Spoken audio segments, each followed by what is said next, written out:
market for small to medium-sized enterprises. Before we go on, I would like to introduce myself. I am Alicia Logan. I head up the membership department at Proudly South African. And this morning, we will take you through the vendor listing process with the Clicks Group. Just to give a background on access to market for small to medium-sized enterprises, small businesses really are the driving force of the economy. And this year in the SONA, small businesses featured prominently in the State of the Nation address. I think it's very important to note that the small business sector, or the small to medium-sized business sector, creates significant employment opportunities within the local market. And as you know, Proudly South African being an advocacy campaign, we are really advocating for the private sector, the public sector, and the general consumer to make a local purchasing decision. So it is therefore important that we ensure that our member companies are equipped with access to market opportunities that will be there to create additional revenue streams for them and allow them to thrive in whether it be a retail, wholesale, or B2B market. So this morning we have Irshana Naidoo. Irshana Naidoo is the Senior Category Manager at the Clicks Group. Irshana is going to take us through the vendor listing process at Clicks and give us some insight into what Clicks as a group is looking for in suppliers or vendors. I hand over to you, Irshana. Thank you. Hey, good morning, everybody. Sawubona molo. As Alicia says, I'm Irshana Naidoo from Clicks Group, joining you as the Senior Category Manager for Supplier and Enterprise Development. And I'm honored to be here among so many entrepreneurs. Entrepreneurship is, in essence, it's all about embracing uncertainty, facing failure with grit, and constantly evolving. It's this passion and tenacity that drive entrepreneurs to make lasting changes in the world. They're risk takers, problem solvers, visionaries who see opportunities where others see challenges. But part of my function, however, is to help offer solutions to challenges faced by suppliers and enable easy access to market.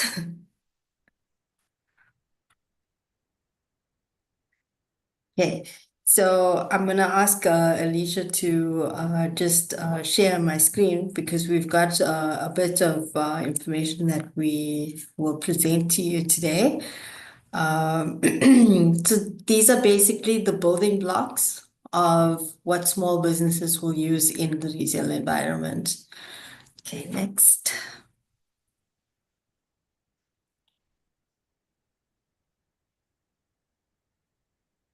Okay, so although our group managing executive Vikas Singh could not join us here today, his message encapsulates the emphasis that we play on the role of SMEs in Clicks. Next. We at Clicks are committed to driving localization to rebuild a productive economy, creating jobs and assisting in transforming the ownership patterns of the South African economy. Next. So today we will go through what a successful application looks like. We will also go through what a successful application looks like that doesn't perform in stores and what steps we as retailers and supplier go through to revive the brand. And last but not least, we'll go through what an unsuccessful application looks like.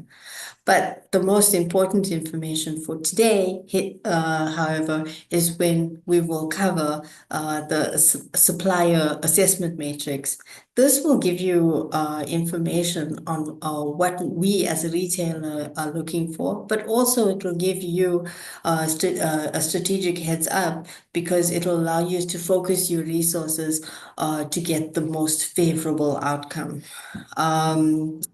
And at the end, I will answer all of the questions related to the application process within Clicks. But in sessions like these, there's obviously going to be a lot of information that we can't cover.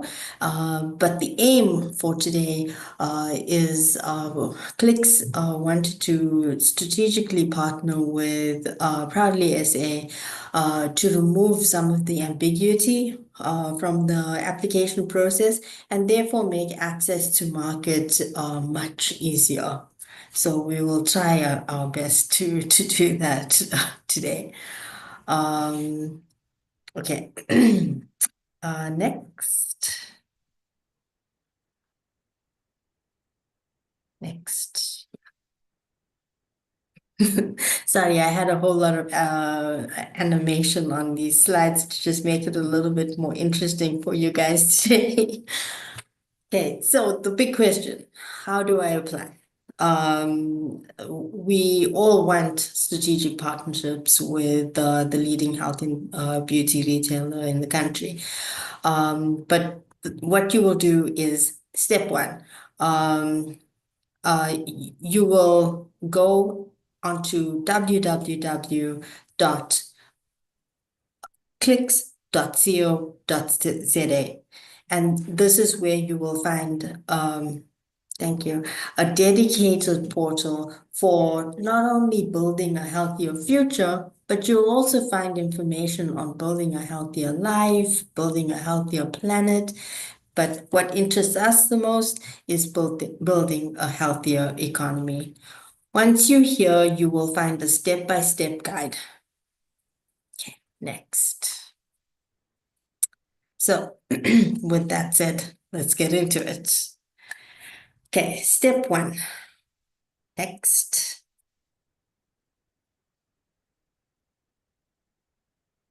Next.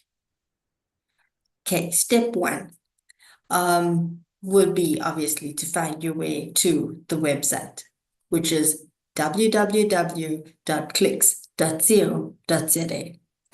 Under the Building a Healthier Economy section, download the toolkit, which will give you more information to include in the application. Step two, you will compile the pitch deck.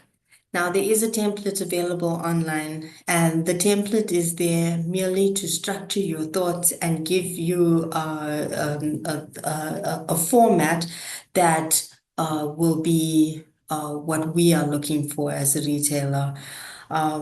You will then submit the application to the new business at Clicks inbox, where we do a preliminary review and identify any missing information. So if you haven't submitted all the information that you needed to, it's not like the application gets kicked out. We will go through it and we will get back to you and say, okay, we need a little bit of more information regarding this or that or whatever.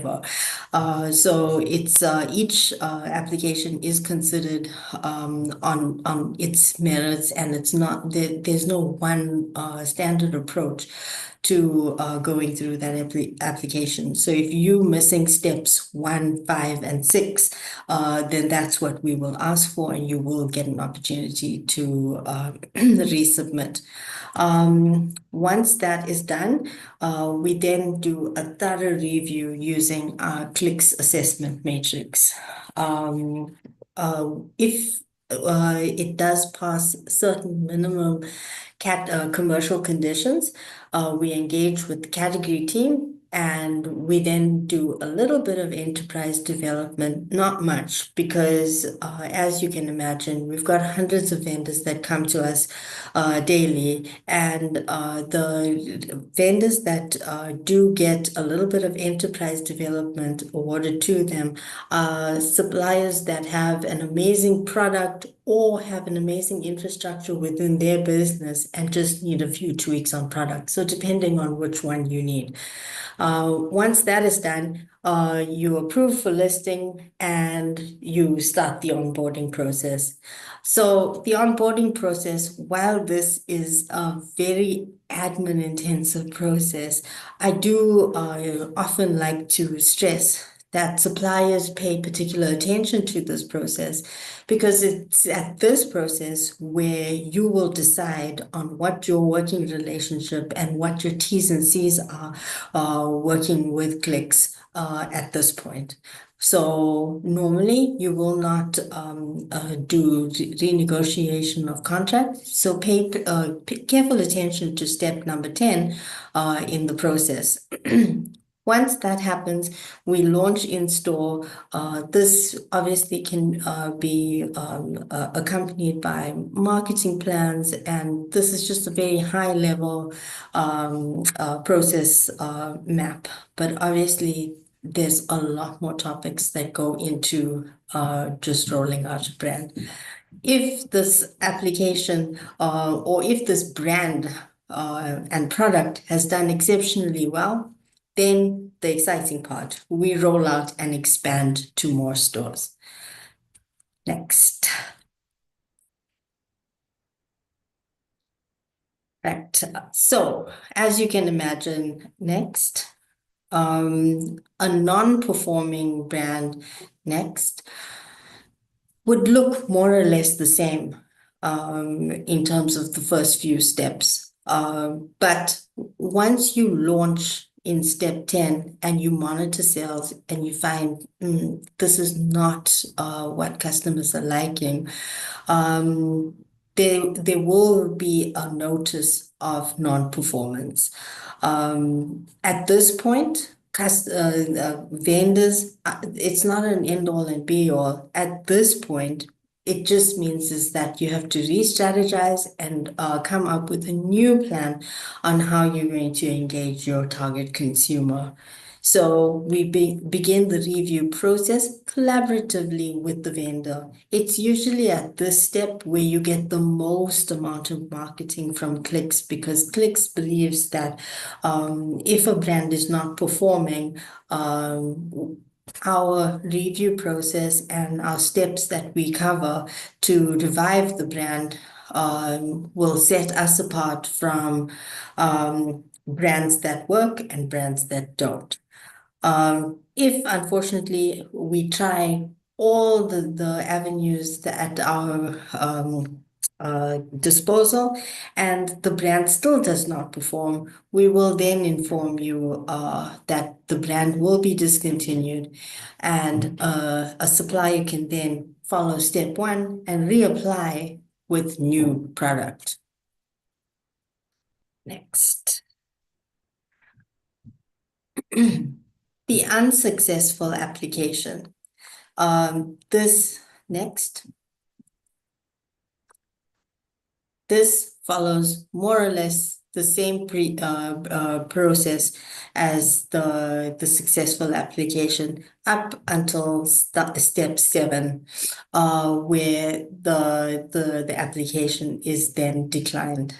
If an application is declined, there is a step 8, and this is where I want to really reinforce that there is a step 8 for a reason. For whatever reason, whether it was because of pricing or whether it was because of organizational fit, if you get a decline, it does not mean that you aren't allowed to reapply. By all means, change whatever needs to get changed and reapply either with the same product and different conditions, or a different product. So next. Okay, so this is the exciting part, because retailers don't often tell you how we're assessing these applications. So today I'm going to share how I assess these applications so that when you looking at it, you are able to put your deck together and include the type of thinking that we want you to have when applying. Okay, next. Okay, there are five basic sections. Obviously, there's a lot of information. So when I was putting this presentation together for Proudly South African, I realized how many there were because there's over 100 different things that we look at for the application process. But they are bucketed into these five basic buckets. The first one is the value proposition. Next. Okay, so the value proposition, basically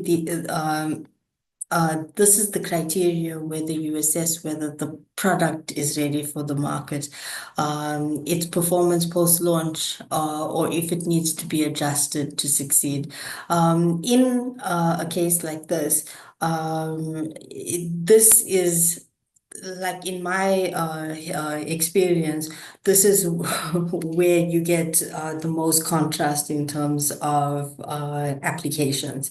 Most vendors have commercial conditions that are similar, but when it comes to the value proposition, this is where I find either the product is very far away from being retail ready or is incredible, but the vendor doesn't have the capacity within their organization to take this product forward. The reason why I'm stating how important this is at this point, if the value proposition ranks over a certain percentage, for us within the Clicks environment, this is where we will try and put you on some sort of enterprise development program. And we will try to work collaboratively with you to bring your product up to the level that the Clicks consumer will buy. So normally the criteria that we look at is market proposition, product proposition, and product market fit. So again, your product can be amazing, but if you're not appealing to the right consumer, you're never going to sell it. And so therefore, this is a very important criteria that we look at in terms of whether or not we're going to introduce this into our store. In terms of the commercial proposition, these are easy things to fix if you don't have, because these are usually like under the guise of the vendor application in terms of the financials and things like that. Conducting a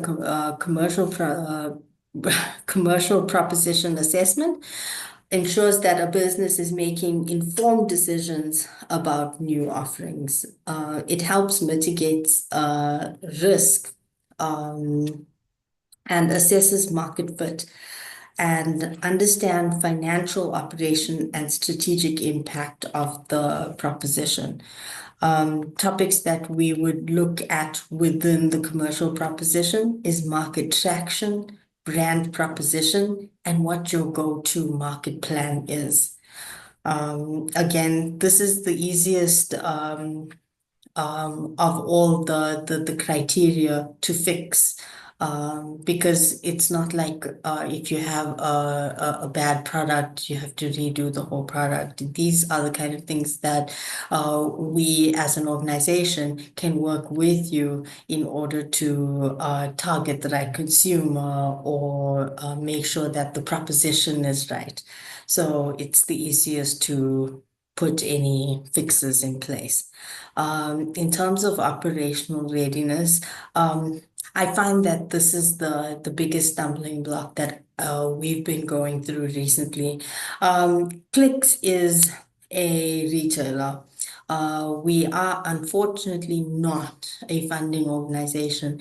And we find that a lot of suppliers come to us and their product is amazing and it's great, but don't have the necessary funding within their organization to take their vision forward.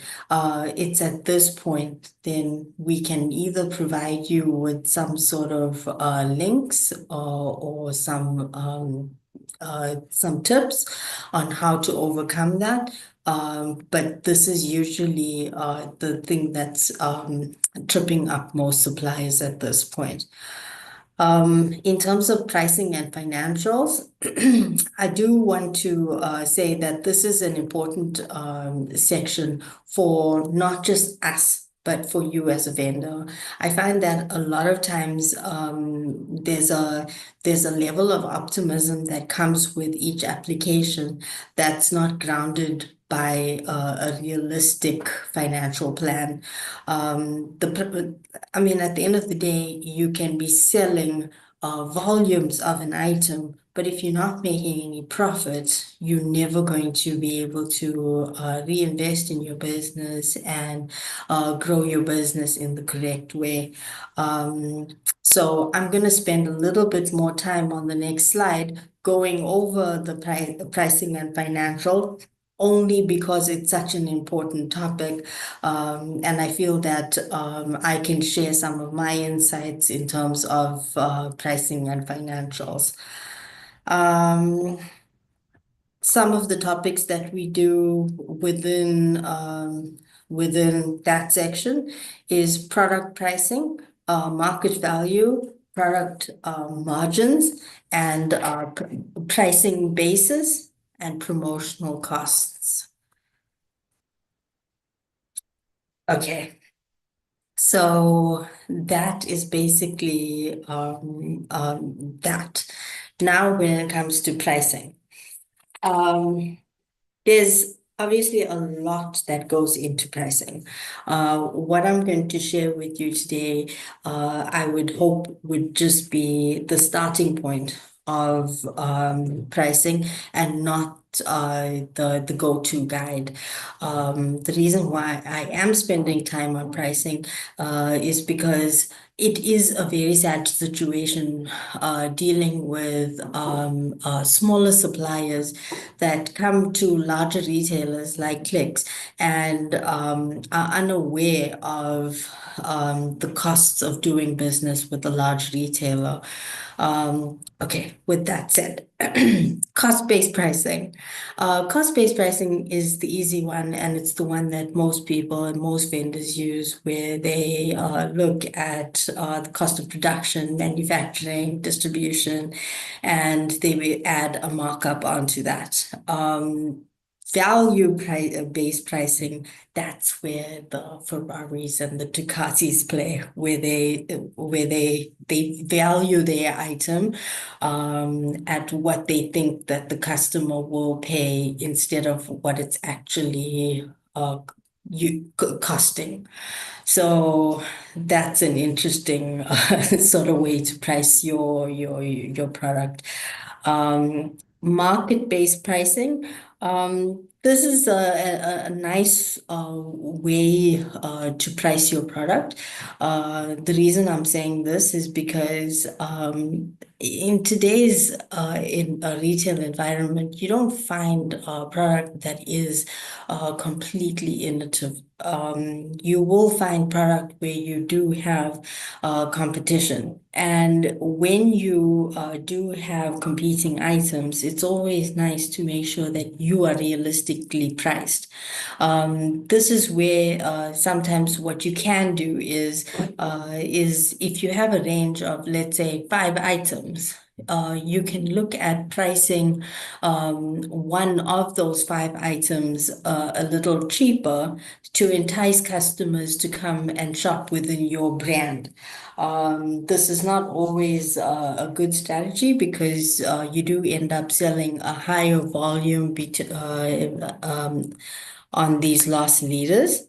And then I have included a graph in terms of how the relationship between volume and pricing works. With regard to promotions, Clicks is a very promo-driven environment. Suppliers should budget for a minimum of 4 promotional offers in a year. And we should also bear in mind if there are any restrictions or discounts on those promotions for these products. Promotionals can also be seasonal, like Black Friday or Christmas. And in the Clicks environment, again, I cannot harp on how promotional driven the Clicks environment is. So please factor that in when you are doing costings. In terms of pricing flexibility, the other thing that Clicks likes to do is work with suppliers that work with us. Opportunities for discounts and volume pricing are definitely there based on long-term and strategic partnerships. Okay, so next. So when you're submitting an application, these are basically the 5 things that have to accompany the application. So we have to have a valid BE certificate or an affidavit, a valid VAT registration, a valid tax clearance certificate, a stamped bank letter, and a valid company registration. Without these, unfortunately, we can't take an application forward. And it seems very simplistic, but unfortunately, this is one of the things that we have to comply with from a legal perspective. Okay, so that brings me to the end of what the application process within Clicks looks like. Next. Do we have any questions?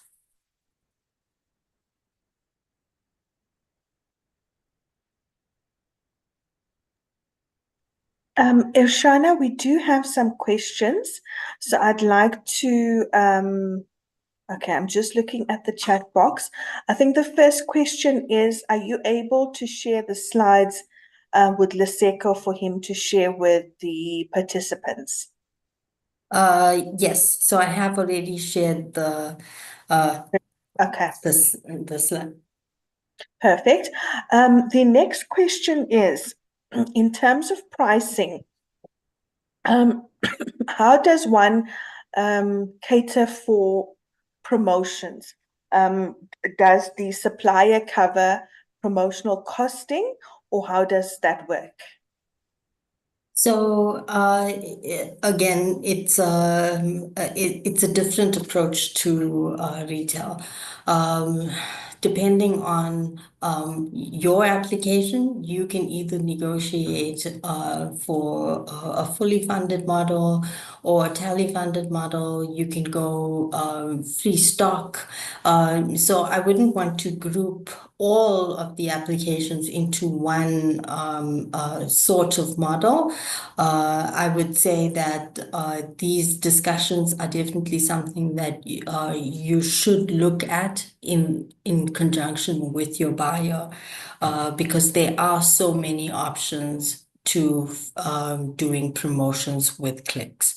So because again, it's such a big topic, I wouldn't do it justice by just like shooting off a one-line answer.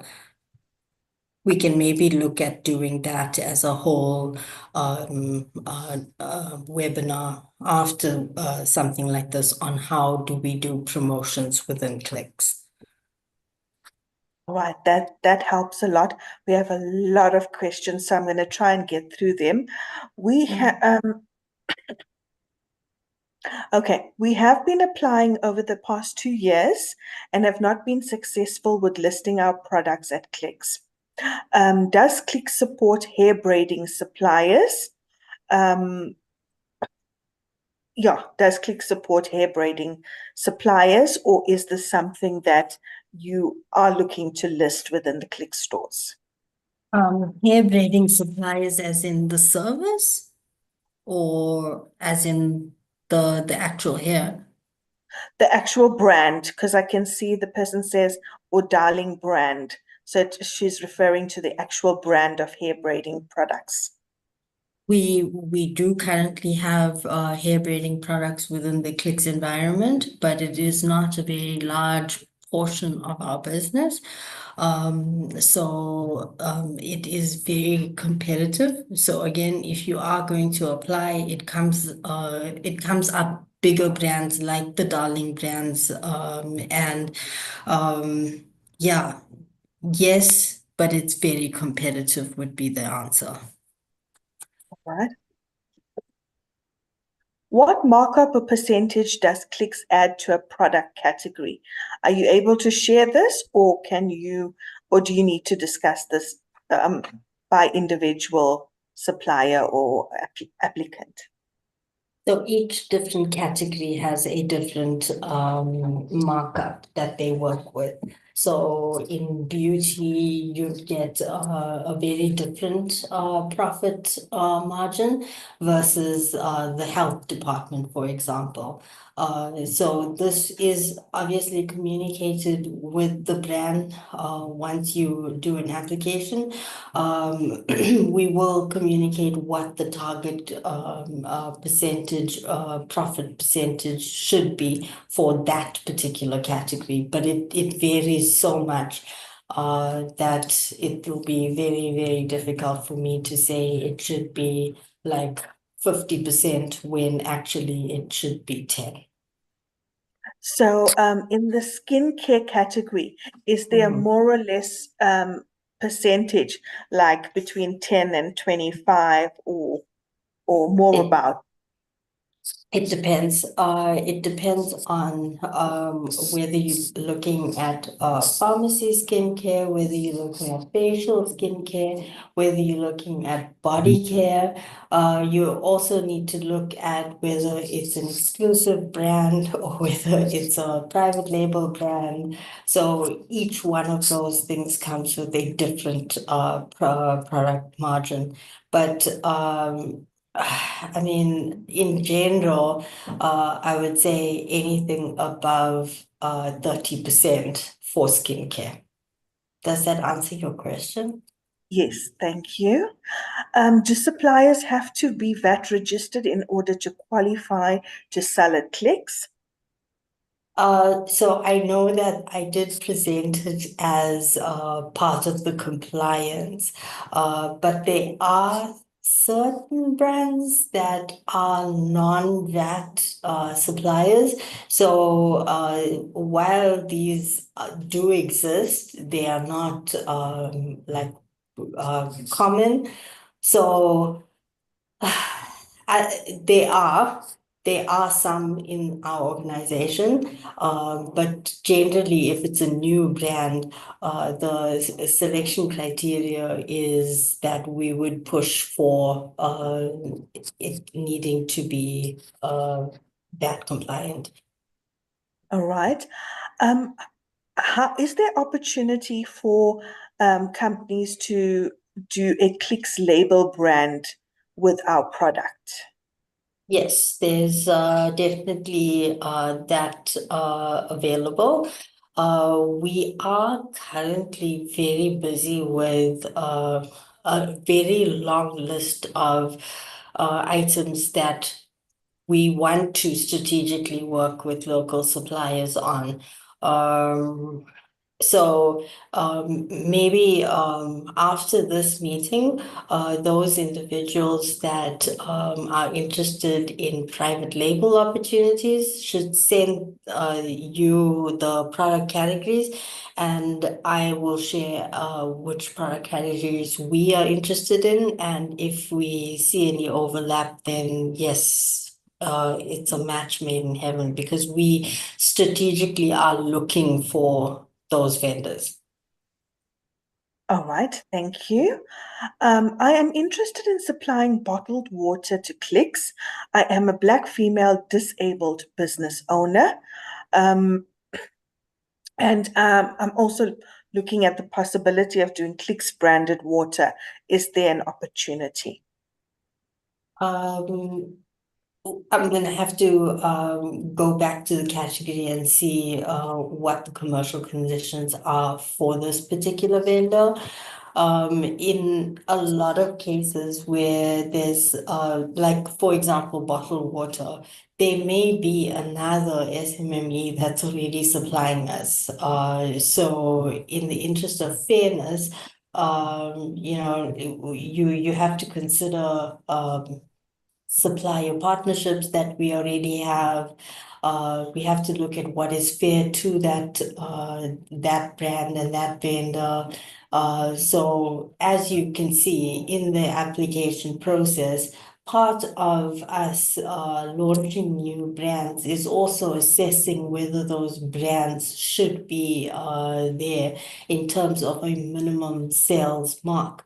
If you have launched the product and the product is not selling well, then it does have to go through a review process where we try to revive the brand. But if you can't revive the brand, and if it's just not a product that the Clicks consumer is interested in buying, we do discontinue those items. So while certain categories are very congested in terms of applications at this point, I wouldn't say that it's impossible.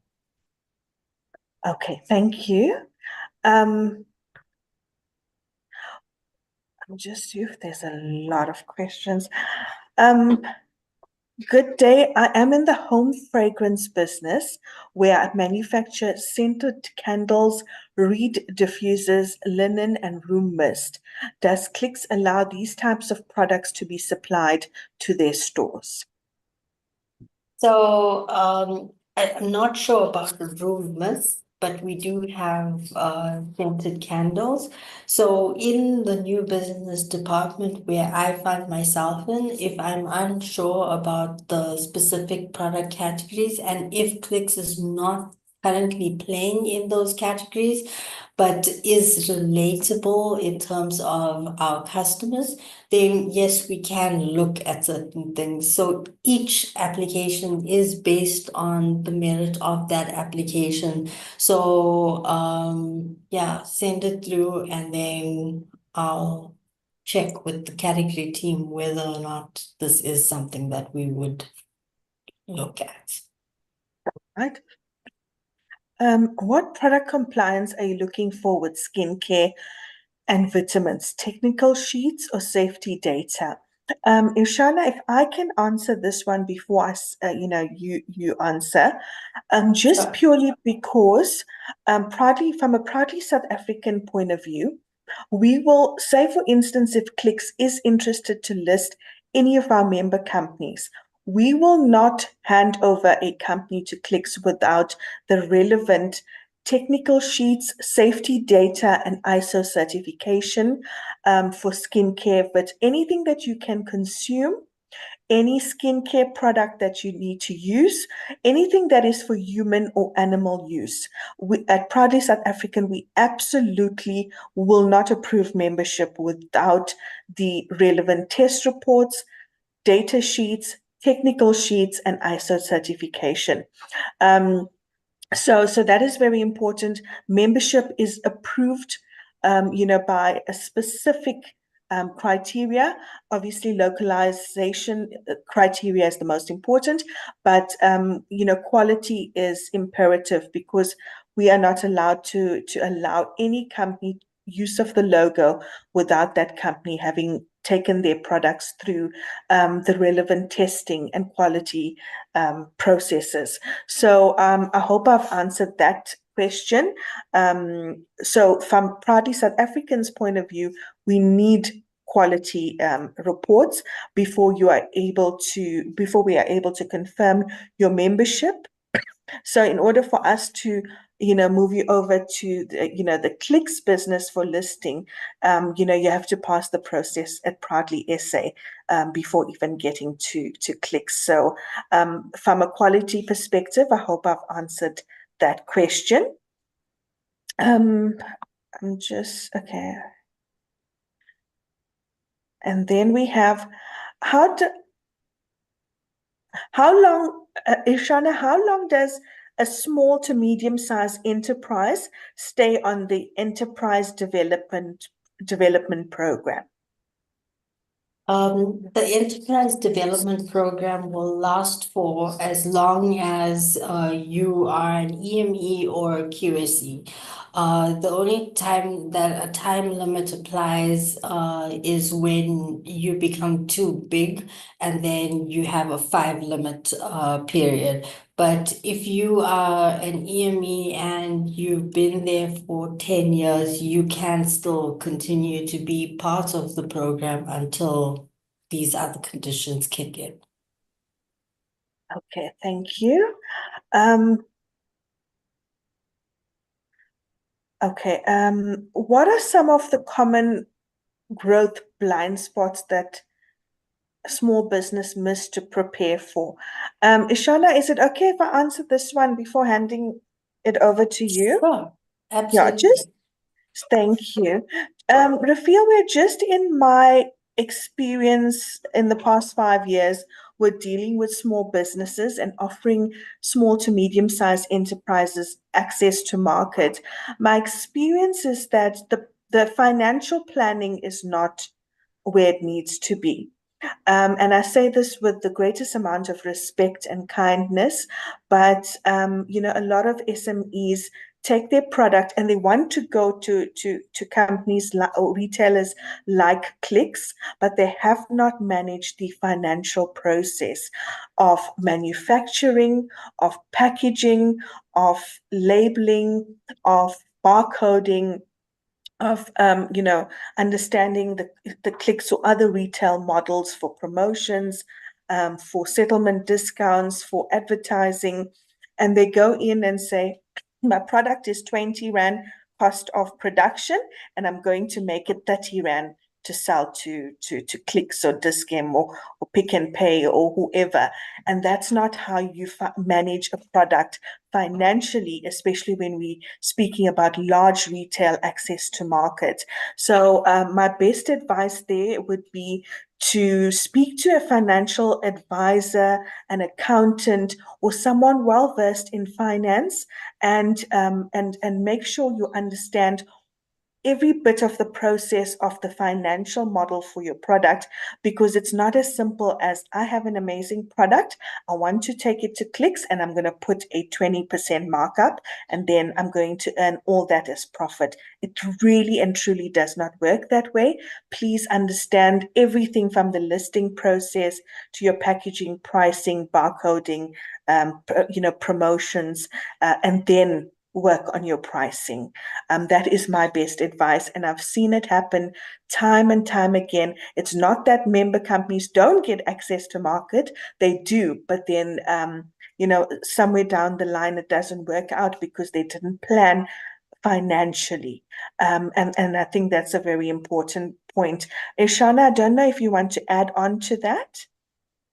I think you've touched on so many valid points, and I think I would just reiterate that once you get into store, the sales of that item are according to your consumer.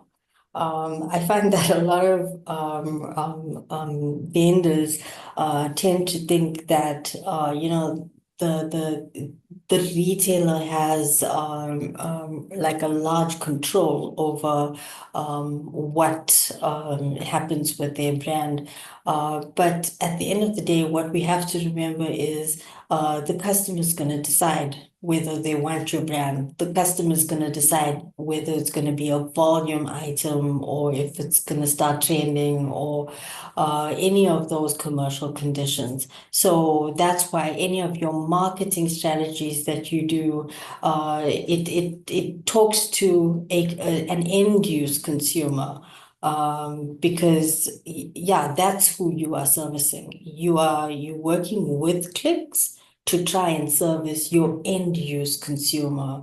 And it's about how do we make that easy for her? Like if you don't deliver to stock to us, right? Yes, it's inconvenient for us, but at the end of the day, who are we really hurting? We're hurting our end use consumer.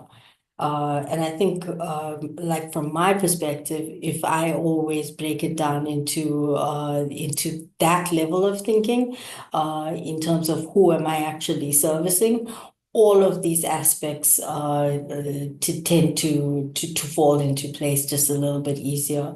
Like in terms of financial planning, where if you take the cost of goods, for example, you know, okay, I want to reinvest it into my business, and you're not going to take the total profit that you make from your first order and go on a holiday, because at the end of the day, you would be customer centric.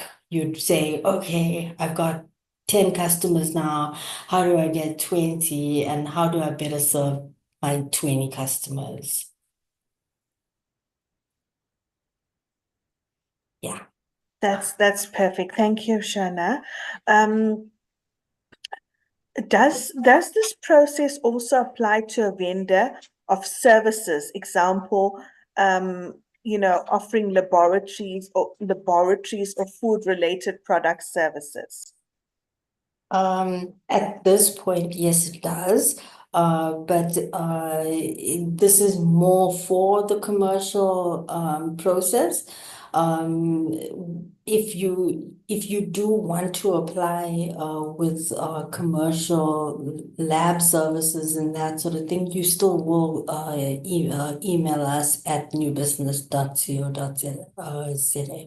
So it's still the same process. Maybe the assessment matrix will vary because it's a different department that would assess it, but it's still the same route. Okay, our next question is, how important is social media to clicks in terms of your deciding process of whether to onboard a company? Is there maybe a minimum amount of followers that clicks needs you to have on social media, as a qualifying criteria to be a vendor?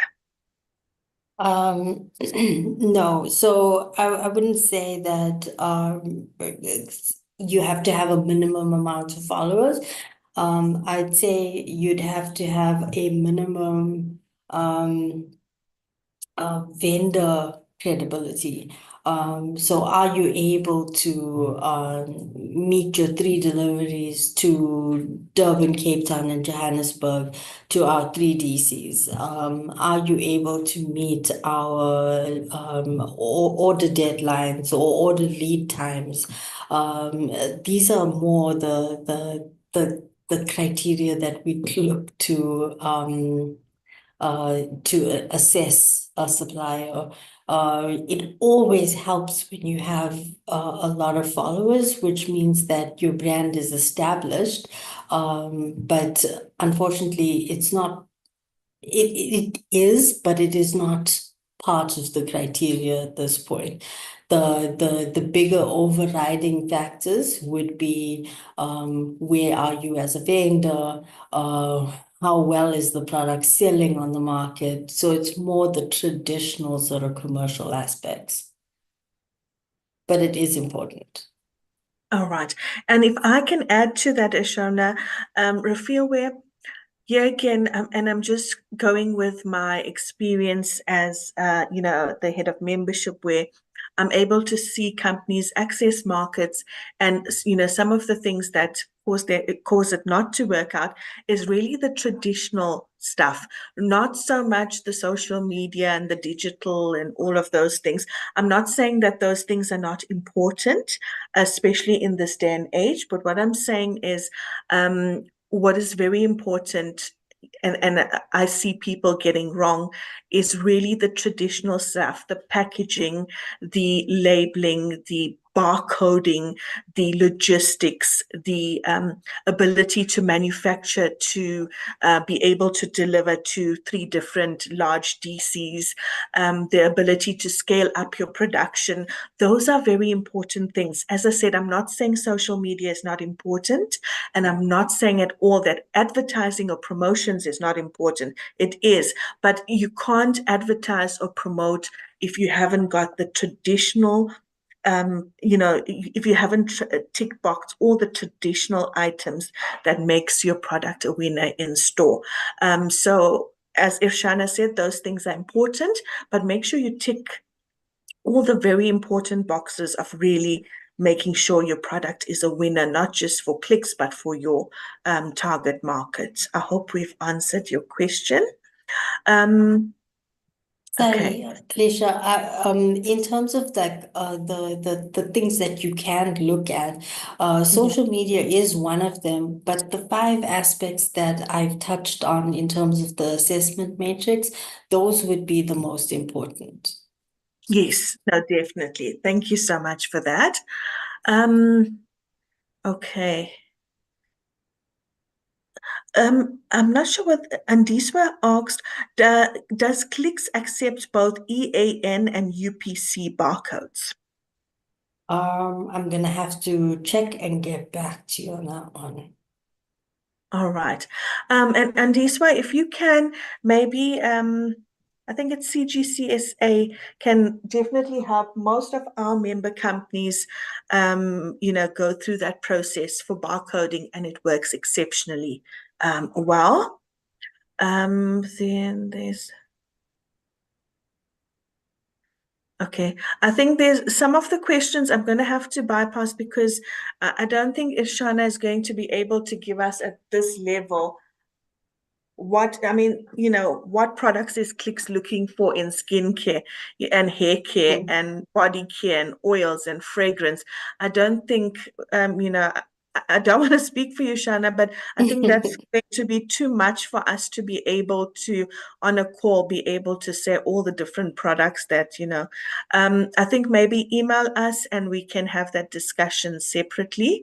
Um, there's one question that says, do you have any idea of the product quantities we should be preparing if we were listed? Example, 20,000 units, 30,000 units. Is that something that we have, the number?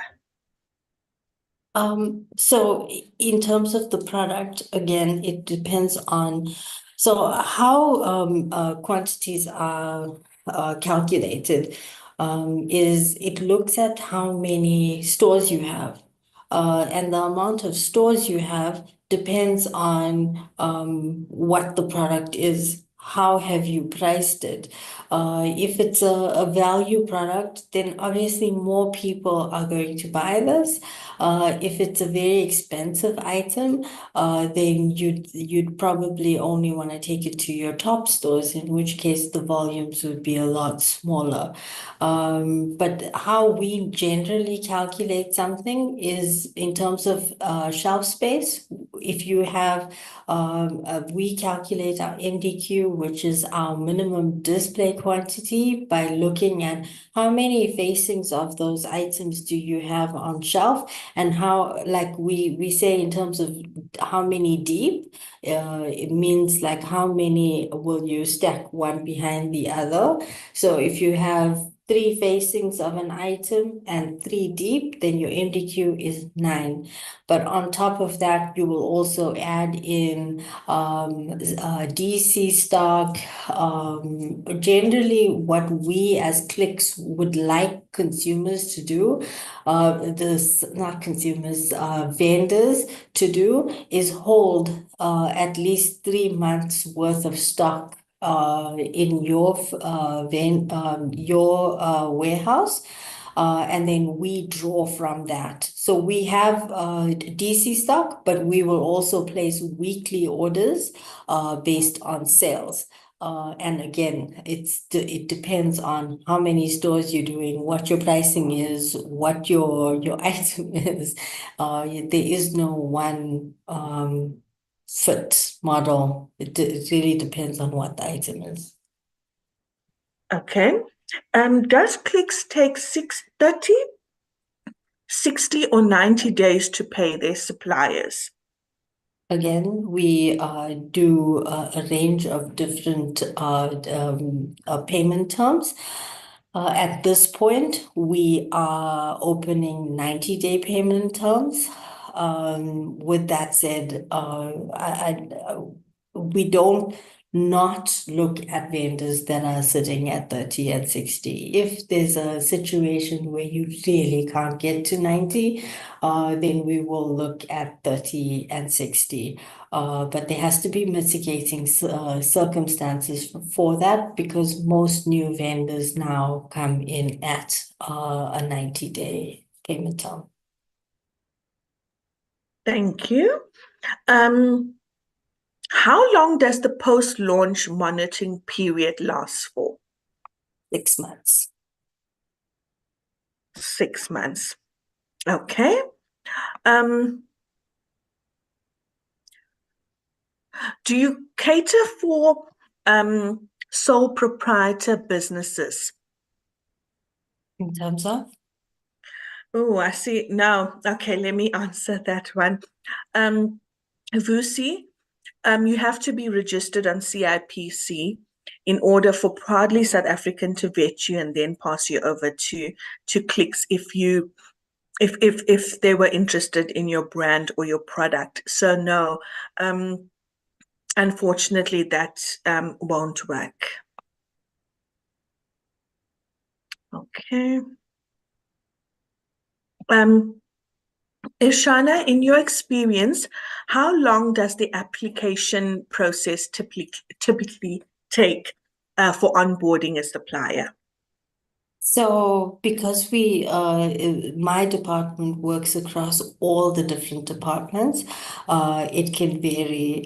Some teams will get back to you in terms of an answer quite quickly, whereas some teams aren't able to do that. I find that in a lot of cases, you get applications that on the surface look good, and a buyer may want to work with that supplier, but is unable to at this point because there's no space in store. But they know that they like the item. They know that they want to launch it at some point, but they just can't give any commitments at that point. So that adds delays and complexities into that business. Like in beauty, for example, like it can take really, really long to get an answer out of the beauty team, because they work like number one in so far in advance, and number two, like there's so many brands that come to them. It's really, really hard to pick and choose just one or two.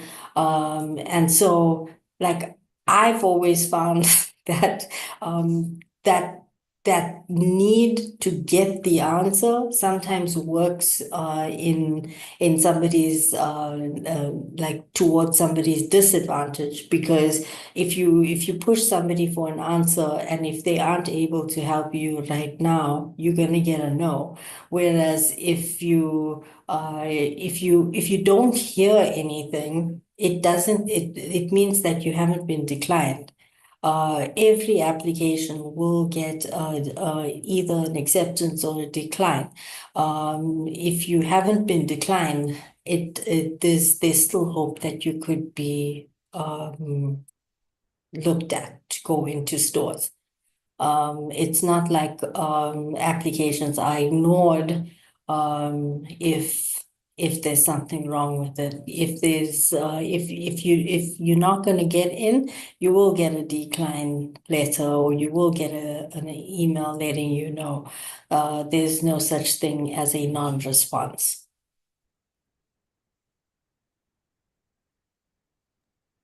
All right.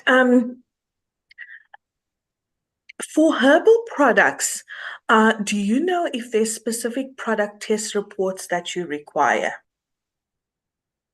Again, it's like each department will have its own criteria in terms of what it needs. But like having worked with Proudly SA, I mean, you guys are fully aware and you know what the compliance are for each different types of products. So happy to for that question to be handled by you guys.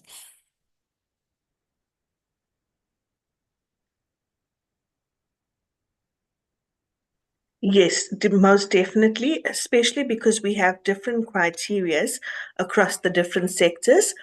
Uh, So we'll take that up via email. Um, okay, certain questions I have to, colleagues, I have to pause because, I don't think Irshana deals with all the categories, and for us to now ask her about an application sent in 2022 and where it is, I'm not sure she's going to be able to give us that info right now. Um, but perhaps we can, look at it Are you, at. are you referring to Cindy or James? No, there's so many for skincare, vitamins, kids' clothing, toys. So it's a bit, yeah. Um, okay, I think that just the VAT registration process across all the questions. Yes, we expect you to be VAT registered, because there is, and I do understand from SARS perspective that, under 500,000 Rand per annum does not require VAT registration. But if you are going to be listed in a large retailer, you need to be cognizant of the fact that, you know this turnover could easily be surpassed, so it's best that you register for VAT prior to the listing process.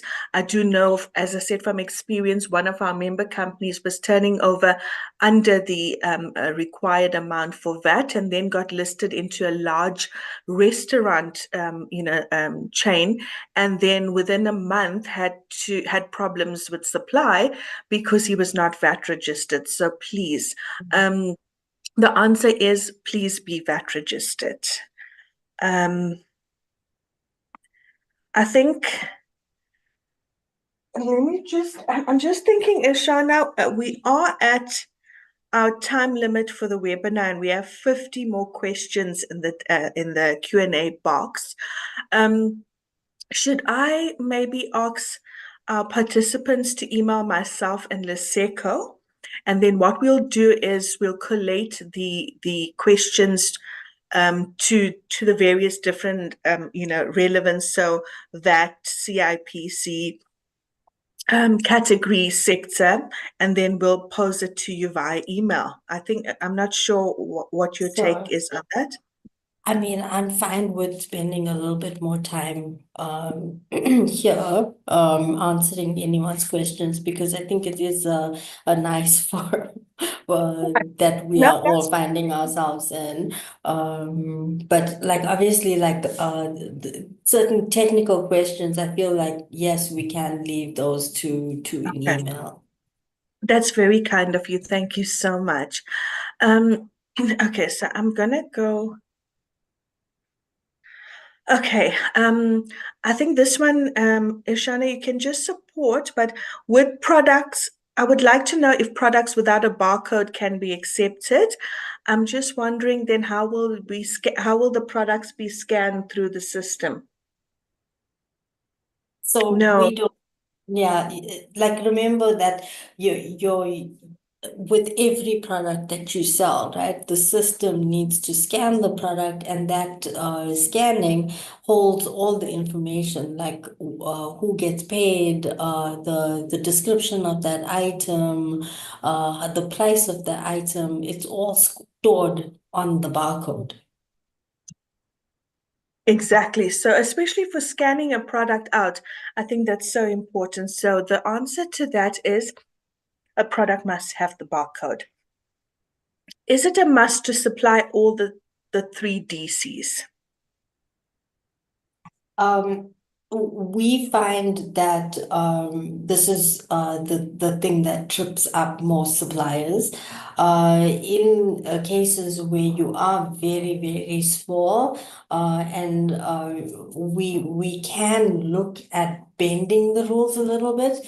But this is again one of those instances where you have to look at you're in an environment where everybody's doing the same thing. And you as a vendor need to ask yourself the question, do I really want to stand out as being the one person that can't do it? And if that's the case, I think, it's hard to say, but a person needs to ask themselves, am I in the right environment if I'm unable to do what everyone else is doing? But at the same time, we do have situations where we are sympathetic of people's cases and that sort of thing. And yes, we can look at it, but again, we'd have to motivate for that to happen. And there has to be a really good reason why we're going to deviate from process. All right. The next one, will organic certification replace the need for ISO certification in herbal teas? I don't, from Proudly South African's point of view, no, it will not, especially because it's a product for consuming.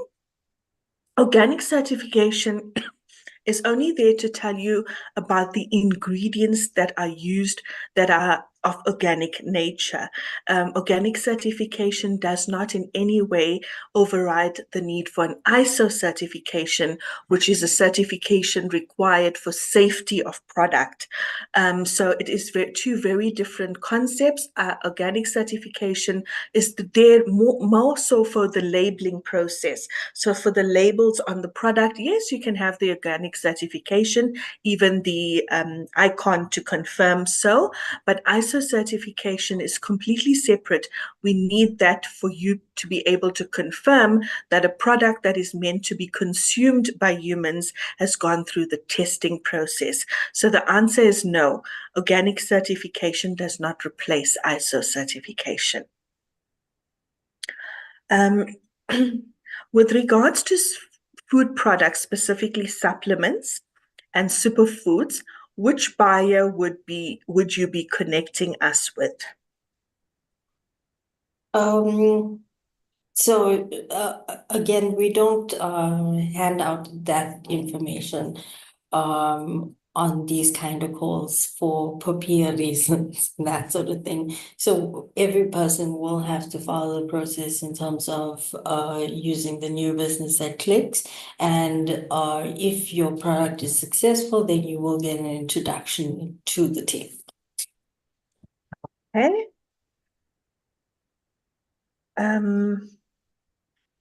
Okay, I'm not, can we, God, thank you for, okay, when we apply to clicks, do we apply directly on the website or via Proudly South African? Okay, Irshana, that's something we actually haven't discussed ourselves. I think What? they have an option of applying directly on the Clicks website.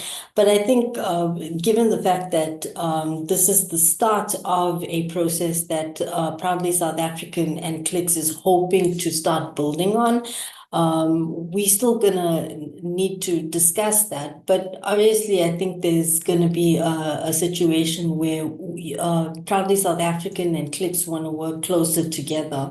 So I'm not saying bypass the clicks process, but there will be a situation where Proudly South African as an organization and Clicks as an organization will be working a lot closer together in processing those applications in the future.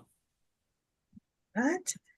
But for now, I think it's okay if companies go through the process highlighted by Irshad in her presentation.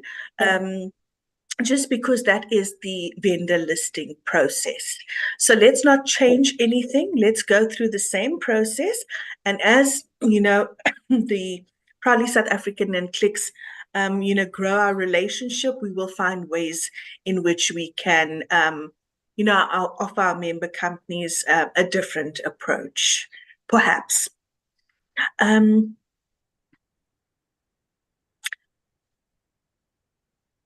okay, I'm just. Okay, we are a personal care manufacturer. How do we collaborate with Clicks to contract manufacture with them? Can you repeat the question? We are a personal care manufacturer. How do we collaborate with Clicks to contract manufacture for Clicks? Just drop an email to the new business that clicks inbox. Please do state the kind of technical abilities that you do have, like in terms of is it manufacturing, is it just bottling, as much information as possible. Like, do you have like filling machines that are here in South Africa? Just give me a lowdown in terms of what your organization does offer, and then I will get back to you because, like I mentioned, like in terms of manufacturing and private label opportunities, there is a huge opportunity that we currently looking for manufacturers to partner with. And we've got a list of items that we are looking for, and we are not able to find suppliers. So please send through the information.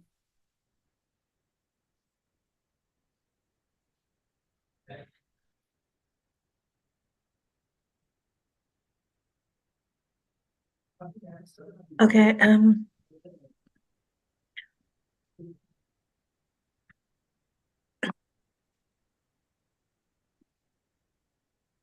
Okay. Irshana, I'd like to take this one. Um, the barcoding process. Um, I just want to be clear because we do this most often, in fact, almost every year. Okay, so colleagues and member companies, the barcoding process that we take you through. So last year we did a program called the Retail Readiness Program. And the Retail Readiness Program is where we have a specialist that comes through and really takes our member companies through, I would say, a process whereby they equip you to be retail ready. So it's not it's not a party process. It's really they really look at your product. They look at the mistakes you make. They look at the barcoding. They look at the packaging. They look at your logistics, your distribution, the entire supply chain, and they try to give you the advice necessary to be retail ready. And of course, Proudly South African also has partnered with CGC SA, that is the Consumer Goods Council of South Africa. And what the Consumer Goods Council of South Africa does is they take our member companies through the barcoding process. So I don't know if you've most of the participants on the call have heard of GS1. So GS1 is the GS1 South Africa trading as CGCSA. So what they do is their industry association representing over 9,000 member companies in the consumer goods, retail, and services sector, where they are able to help you with professionally barcoding your product. So where your product will then be recognized countrywide, worldwide. So it is the right process to follow. CGCSA will be able to help you with barcodes for your products. If you need more information on that, you are able to email me and I will direct you. We have a specific key account manager that helps us. So our member companies are then moved on to him at CGCSA, and then he's able to take you through the barcoding process. I hope I've answered that question because I see there's a lot in the chat box about the barcodes. As I said, you can email me and I'll refer you to CGCSA.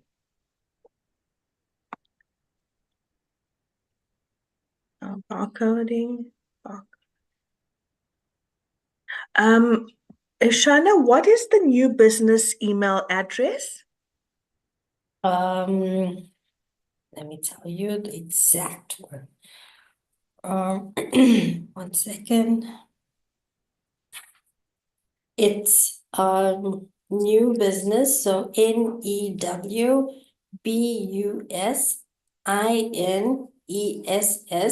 at clicksgroup.co.za.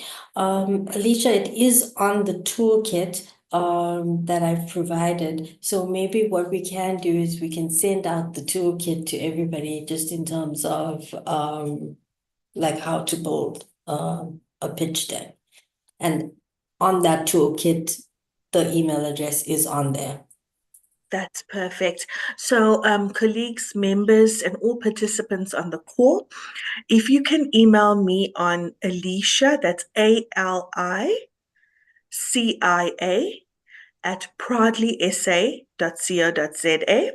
I will then share the toolkit with you and all relevant information is there.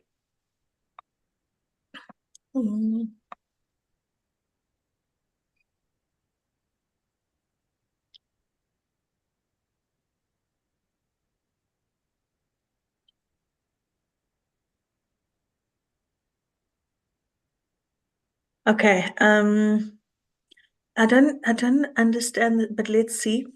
We manufacture personal care soaps for a number of Clicks existing suppliers. However, we have seen that most of your listed suppliers are marketing and distributor businesses.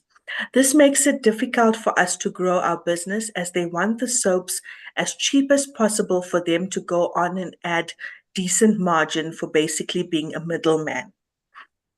Doing all the hard work, labor, and we are hoping to work directly with Clicks. How do we go about getting direct contact with Clicks to present our current offering and capabilities?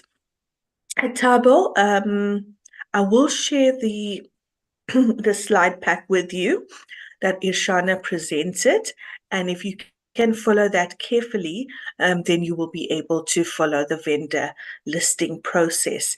Irshana, do you want to say anything to this? No, so it's exactly the process that we've gone through today. But if you do have any challenges, all the questions that you have can be answered by logging on to www.clicks.co.za. So even if you don't have this toolkit, even if you don't have this presentation today, if you just find your way as step one to our Clicks website, under building a healthier future, you'll find everything that you need right there.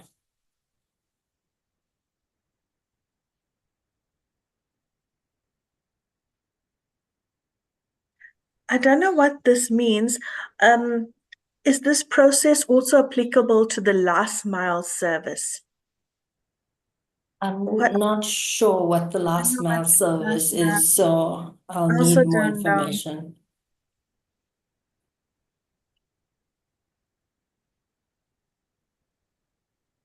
Irshana, packaging manufacturers, um, uh, I don't know, are they able to be a supplier to Clicks or to your vendors? So I think initially we will have to formalize a process, but right now of course I'm happy to put certain suppliers in touch with other suppliers.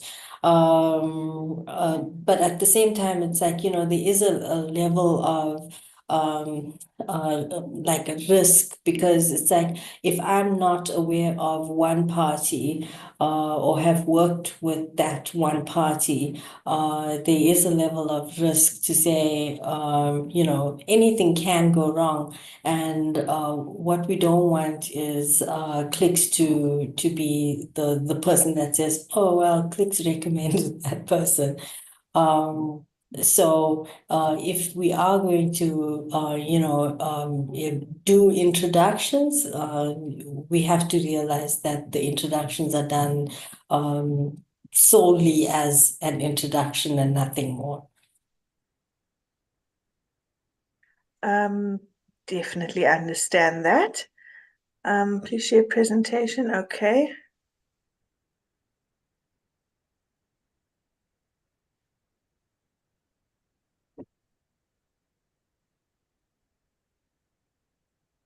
Would Clicks consider another brand of nappies, adult nappies, and wet wipes?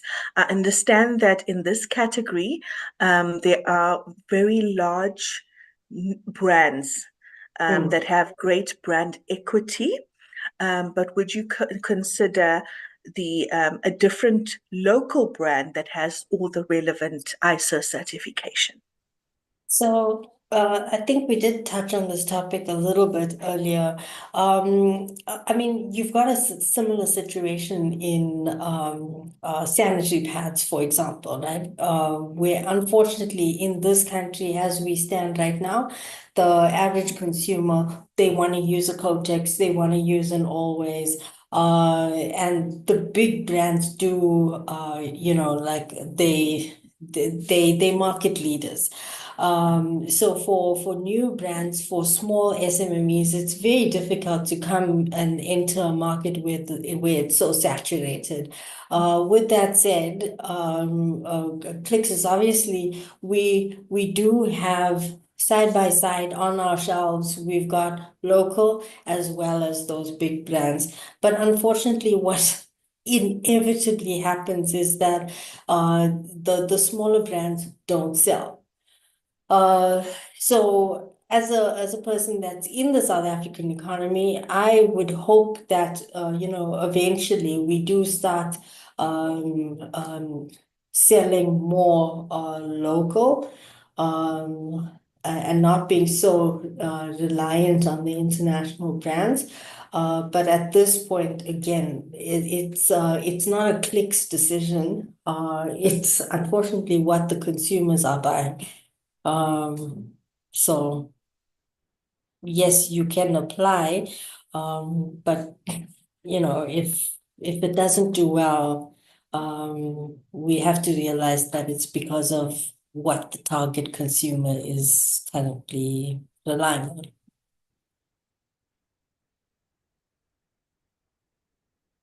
All right. At what point in a vendor's no, okay, at what point does a vendor become part of the Clicks Beauty Fair? The Clicks Beauty Fair an event that is held annually, and you would have to be a vendor at Clicks. Obviously, the cost of doing an event like that is also very expensive. So it's not something that we would recommend for like smaller brands. We do have certain local brands that are not necessarily smaller, but local brands that are SMMEs and QSEs that do participate, and we as an organization, as Clicks, would assist and help those vendors be present at those events. However, it is a very costly exercise to build the stand, to make sure that there's people that are manning the stand over the full weekend. There's also a lot of sampling that is given away. So while it's a very exciting event from a consumer perspective, from a vendor and from a clicks perspective, it's very costly. And would I would really urge small local companies to really think twice about it.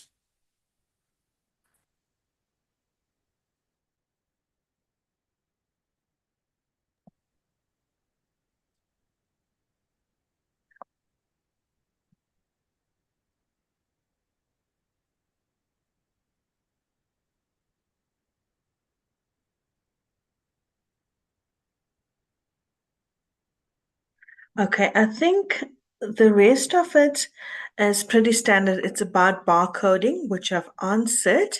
Um,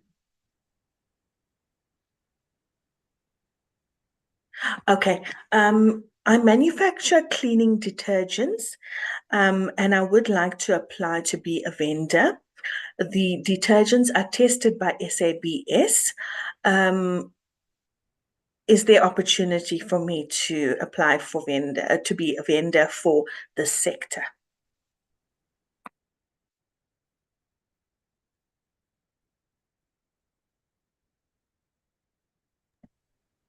I think Irshana must have dropped off. Maybe it's technical problems, but I'll answer that. So Irshana is the Apologies. category. Okay, we have you back. No problem. Okay, Irshana. So this question says, I manufacture cleaning detergents. They are SABS tested. Is there opportunity for me to list as a vendor within the sector? Okay, so I recently had an application through Proudly South African. I think it was the brand was called Tosh Detergents. And the thing is that we in my situation, I always say, hey, let's go through the process. Let's go and meet with the category team. Let's see if we can get in. My initial thought and approach to it is let's try and get in rather than saying, oh no, there's no space, whatever. But at the same time, it's like I know that there's certain categories that are just completely saturated. I know that detergents are saturated. I know that sanitary pads are saturated. I know that, there's so many product categories that are just dominated by the bigger players. But at the same time, like my approach to it is let's try. Yeah, most definitely. I mean, you're right to say Tosh was referred to by Proudly SA, and Tosh Mm, has a very good success story because they listed in in some large retailers, and they doing quite well. So you never know. I understand that certain product categories are saturated, but mm. maybe with the right pricing and catchy packaging, you never know. It could move off the Yeah. shelves. Mhm. And then another thing is that in situations like that, I think like interesting feedback is that we are not market leaders in terms of bringing new product to store. Yes, there's certain categories where we are at the forefront of innovation, but by and large, you still have the big grocery retailers that would dominate in those kind of product categories. People are not walking into Clicks looking for a handy Andy. People are walking into a Checkers or a Pick and Pay looking for handy Andy. The people that are buying the handy Andy from clicks are the people that are there buying other things. And then they see the handy Andy and they buy it. Or if it's on special or whatever. But certain categories, we're not the market leaders in. And so it's advisable that sometimes you go to the market leaders in terms of your product category, build yourself up, and then come to us when you are a little bit better, when you are not better, but like bigger and more well known. I think I hear you, and I think that's a perfect answer. I also think that you know, I know it's a different product category to detergents, but I had a chat to two of our member companies. One in the they do really premium chocolates, local chocolates, but really premiumly packaged, and the other one in the skincare industry. And they said what they feel works best for them is really promotions, so the gift bags with the products, and the other one saying packaging. So in markets that are saturated, you have to be able to find ways in which you can stand out so prominently and so uniquely that your product almost, people are so drawn to it that they grab it off the shelves. So, in sectors where you feel like that sector is saturated, then maybe come up with, and you want to be in that sector, then come up with something so unique and so um, you know, unimaginable, like that someone can't pass your product on the shelf without picking it up. And I think that's my best advice there. If you want to be in categories where there are large brands that really saturate that category, then you have to come up with something unique.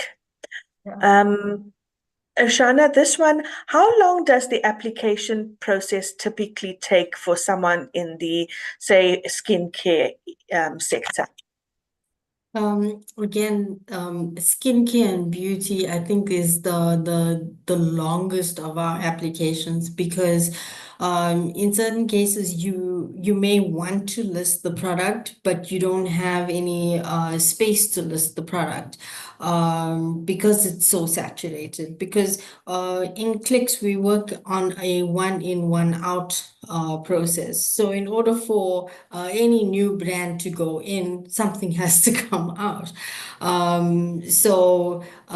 Because of that, you may have to wait like a year before the category is ready to onboard you. So it really does depend on how much space is available. I mean, I recently had a situation where a supplier came to me a while ago, and we weren't able to take their product because we did already have multiple local vendors in that category.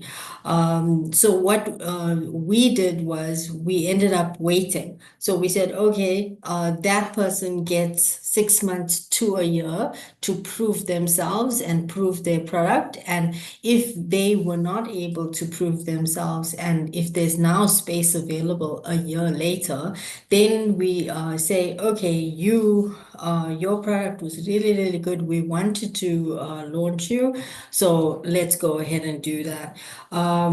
Again, I say, you're not going to get an answer. Sometimes you're not getting an answer because, the store is not ready, the category is not ready, the buyer is not ready to take that product on. So sometimes you will there is a long waiting process. But I think as long as you've sent through the application and you've got your initial feedback to say, okay, the application's missing X, Y, and Z, then you know that the application has been received. With that said, like you can always follow up on the application to say, okay, I've sent through this application, how far are we? Okay, I think okay, we've shared that. I'm just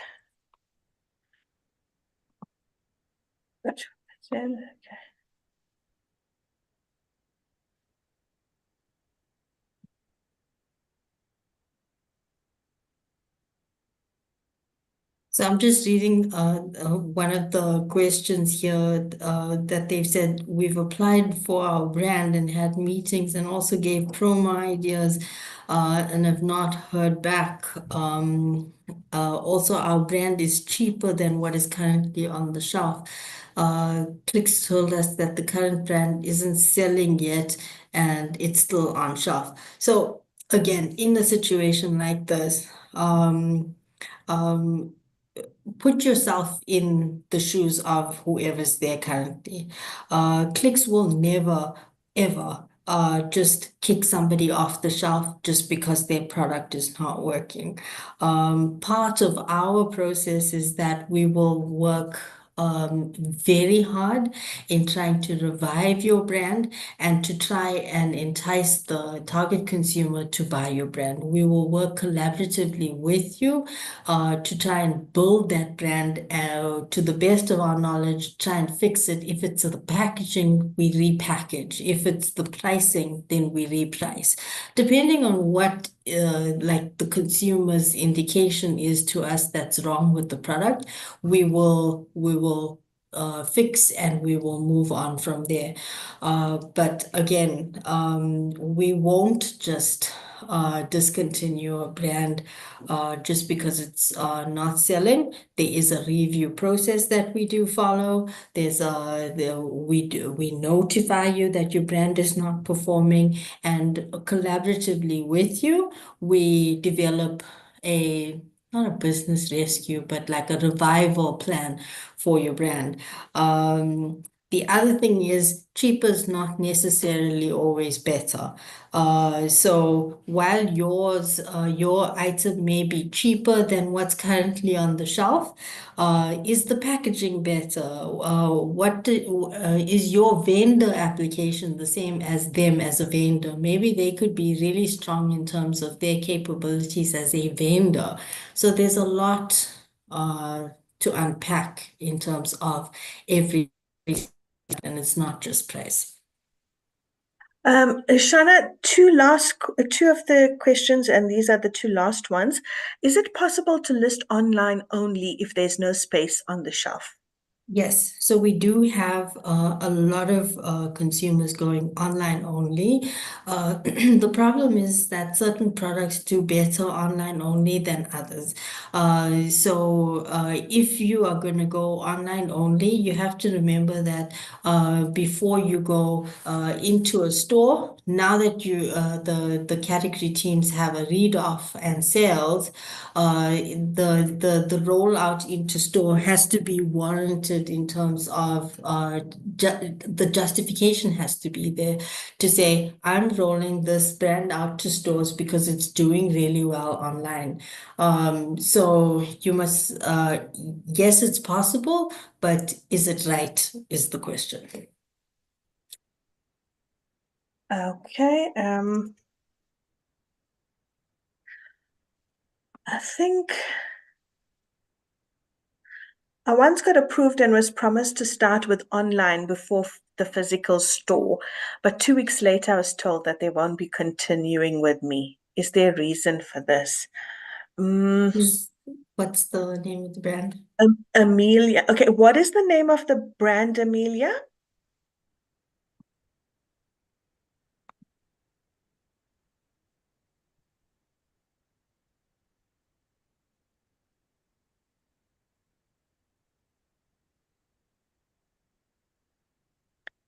Okay, wait. How do I say this? It's Amiskin. Reskin? Amiskin. Yeah, I think that's it. Reskin. AMISKIN. Skin. I don't have any matches on that. Perhaps you can resubmit the application and then I can give you some feedback. Okay. All right. I think we've come to the end of our questions. Um, I think, Irshana, I've given a lot of people Liseko and my email address, just so that we can take them through the barcoding process with CGCSA. Okay. Um, and also the ISO certification, which is absolutely important from our side. At the end of the day, I know Clicks has their process and Proudly SA has our process, but I think the main thing here is that we absolutely need to make sure that the products on our side are locally manufactured. They meet the quality standards via ISO certification and test reporting. And of course, that they have the right barcode and packaging. So from our side, I think that is where we are. Um, and then I think based on so Liseko and I will manage that process. But I think I think lighting is so bad on my side. So we'll manage that process. And if there's any questions for yourself, then I'll direct it to you via email. But thank you so much for your time. I Sure. know we planned for an hour, but you really answered all of the questions, and I truly, truly appreciate that. To our participants, I think Proudly South African and myself, we want to thank Irshana. Thank you so much. We really Welcome. appreciate the insight and you taking your time to answer all of the questions. Whatever we haven't answered, we will do so via email. And then I think we'll have to do another session, it seems. Um, and participants, please, you're most welcome to email myself and Liseko, and we'll answer you as best as possible. Thank you, everyone, for joining us today. We really appreciate your time, and we hope we are able to assist in your access to market journey. Thank you very much. Cheers. Bye-bye. Bye.